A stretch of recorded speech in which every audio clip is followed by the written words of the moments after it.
வணக்கம். நவராத்திரியின் 7ஆம் நாள். நாம ஒவ்வொரு முறையான வழிபாடுகள் செய்கிறோம்.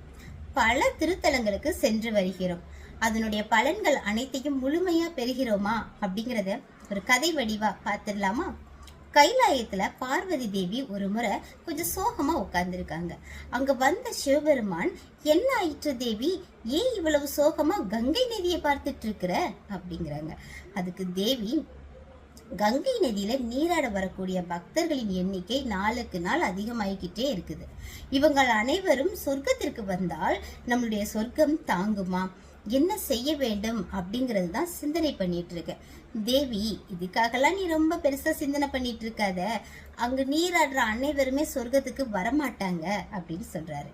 தேவி, என்ன சொல்றீங்க, கங்கை நதியில நீராடினா அவர்களுடைய பாவங்கள் மறைந்து போகும் அப்படின்னு வரம் கொடுத்ததே நீங்க தானே, பாவங்கள் மறைஞ்சிச்சுன்னா அவங்க சொர்க்கத்துக்கு தானே வருவாங்க.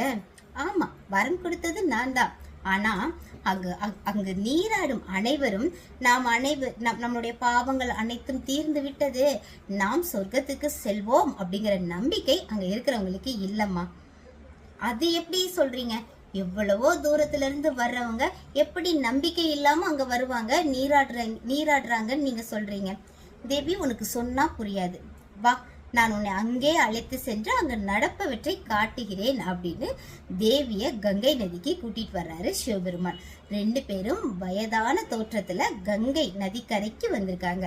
அங்க ஒரு ரிஷி, அவர் தினம்தோறும் மாலை நேரமானா அங்க வரக்கூடிய பக்தர்கள் அனைவருக்கும் உபதேசம் செய்வது வழக்கம்.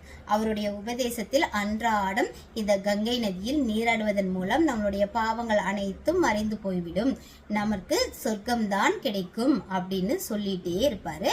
தினம்தோறும் இந்த வசனம் இடம்பெறும். அந்த நேரத்துல தேவி காதுல சிவபெருமான் ஏதோ சொல்றாரு. சொல்லிட்டு அந்த நதிக்குள்ள அப்படியே இறங்கி நடந்து போயிட்டாரு. இப்ப கொஞ்சம் நேரம் ஆனோடனே தேவி சத்தம் போடுறாங்க, ஐயோ, என் கணவரை காணும், என் கணவர் இந்த ஆத்துலதான் நீராட போனாரு, அவரை காணும், தண்ணீர் அடித்து கொண்டு சென்று விட்டதோ என்னவோ தெரியவில்லையே, அவரை காணுமே காணுமே காணுமே, காப்பாத்துங்க காப்பாத்துங்க காப்பாத்துங்க. தேவி சத்தம் போடுறாங்க. அங்க இருக்கிற அனைவரும் வந்து, என்ன ஆயிற்று என்ன ஆயிற்று, உங்களுடைய கணவர் எந்த பக்கமாக சென்றார், சொல்லுங்க, நாங்க காப்பாத்தி கூட்டிட்டு வந்துடுறோம் அப்படின்னு சொல்லிட்டு வர்றாங்க. அவரை காப்பாத்துறது அவ்வளவு சுலபம் இல்லைங்க. அவர் ஒரு தீராத சிவபக்தர். அவரை தொடுபவர்கள் வந்து பாவமே செய்யாதவங்க தான் அவரை தொட முடியும். அவர்களுக்கு ஏதேனும் பாவம் இருந்துச்சு அப்படின்னா தொட்டவங்க பஸ்பம் ஆயிடுவாங்க. அதனால பாவம் செய்யாதவர் தான் என்னுடைய கணவரை காப்பாற்ற முடியும் அப்படின்னு சொல்றாங்க. சரிங்க, இதன் தொடர்ச்சியை நாளைய பதிவில் பார்க்கலாம்.